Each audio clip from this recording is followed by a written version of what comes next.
Hi viewers, welcome to our channel. Salary అడిగాడని చెప్పేసి తన డ్రైవర్ పైనే ఒక డైరెక్టర్ కత్తితో దాడి చేసిన ఘటన ఇప్పుడు హాట్ టాపిక్ గా మారిపోయింది. అసలు ఏం జరిగిందా అని చూస్తే బాలీవుడ్ లో మనీష్ గుప్తా అనే ఒక డైరెక్టర్ అతను తన డ్రైవర్ సాలరీ అడిగాడని చెప్పేసి అతని మీద కత్తితో దాడి చేశారు. ఆ బాధితుడు కూడా వార్సోవా పోలీస్ స్టేషన్ లో ఇతని మీద డైరెక్టర్ మీద కంప్లైంట్ ఇవ్వడం జరిగింది. పోలీసులు కూడా పలు సెక్షన్ల మీద కంప్లైంట్ తీసుకొని కేసు అయితే నమోదు చేశారు. సో ఎంక్వైరీ అయితే జరుగుతుంది.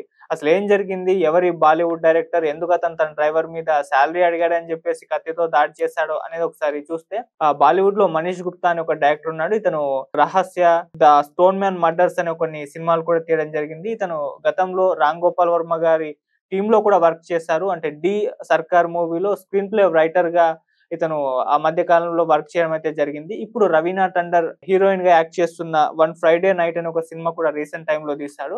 అయితే ఈ మనీష్ గుప్తా ఈ డైరెక్టర్ అండ్ కమ్ ప్రొడ్యూసర్ కూడా ఇతని దగ్గర మహమ్మద్ లష్కర్ అనే ఒక వ్యక్తి డ్రైవర్ గా వర్క్ చేస్తున్నాడు. కార్ డ్రైవర్ గా 3 సంవత్సరాల నుంచి వర్క్ చేస్తున్నాడు.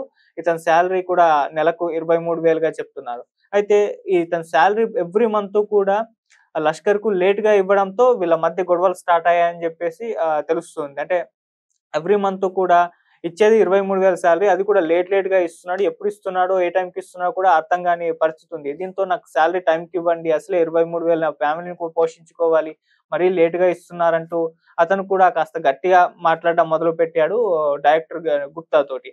దీంతో అటు గుప్తాకి లష్కర్ కు మధ్య ఈ సాలరీ విషయంలో కొన్ని పలుమార్లు గొడవలు జరిగాయి. సో ఇలా గొడవలు ప్రతిసారి జరగడంతో మార్చి 30న ఏం జరిగిందంటే మళ్ళీ సాలరీ అడిగాడు లష్కర్. అయితే ఇతను గుప్తా ఎవరైతే ఉన్నారో డైరెక్టర్, అతను ఇక సాలరీ ఇవ్వకపోగా అతన్ని జాబ్ నుంచి కూడా పీకేశాడు. సో ఇలా జాబ్ నుంచి పీకేయడంతో మళ్ళీ జూన్ 3వ తేదీన ఫోన్ చేశాడు గుప్తాకి లష్కర్.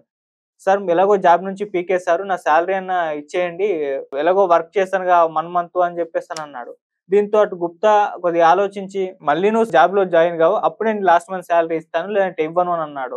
సో ఇదొక చర్చ అటు పక్కకుంది. అంటే అతనే సాలరీ జాబ్ నుంచి తీసేసాడు. మళ్ళీ అతనే డ్యూటీలో జాయిన్ కమ్మన్నాడు ఏంటి అని జెప్పేసి. సరేలే అని లస్కర్ కూడా అనుకోని, ఎలాగో లాస్ట్ మంత్ సాలరీ మిస్ చేసుకోవడం ఎందుకు, దాన్ని తీసుకుందాం, అలాగే జాబ్‌లో జాయిన్ కమ్మన్నారు గదా అని అతను కూడా ఓకే చెప్పేసి అలా డ్యూటీలో జాయిన్ అయిపోయాడు. జాయిన్ అయిపోయిన తర్వాత అర్థమైంది, ఎంతసేపటికి కూడా మార్చి సాలరీ అసలు ఇవ్వడమే లేదు. సో మళ్ళీ కూడా గొడవలు స్టార్ట్ అయిపోయాయి. సార్, మా మార్చి సాలరీ ఇవ్వండి, ఇవ్వండి అని చెప్పేసి అలా అడుగుతూ ఉన్నాడంట.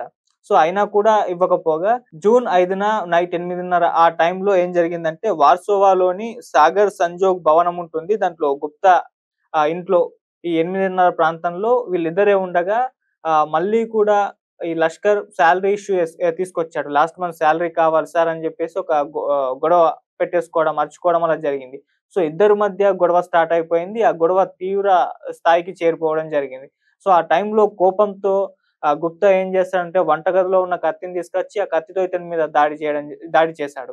దీంతో లష్కర్ ఇదంతా కూడా అబ్జర్వ్ చేసి గమనించి బయటకు పారిపోయాడు తప్పించుకొని. బయటే భవనం యొక్క వాచ్‌మెన్‌కు ఇదంతా చెప్పాడు. "అన్న, ఇగో ఇలా జరిగింది, నా మీద కత్తితో దాడి చేశాడని" చెప్పేసి. మళ్ళీ ఇంకొక డ్రైవర్‌కి కూడా అక్కడే ఉండడంతో అతనికి కూడా ఇన్ఫార్మ్ ఇచ్చేసేసాడు. సో వాళ్ళిద్దరి సహకారంతో వీల్ పాల్రే వెస్ట్‌లోని ఒక కూపర్ అనే హాస్పిటల్‌లో ఇతను అడ్మిట్ అవ్వడం జరిగింది.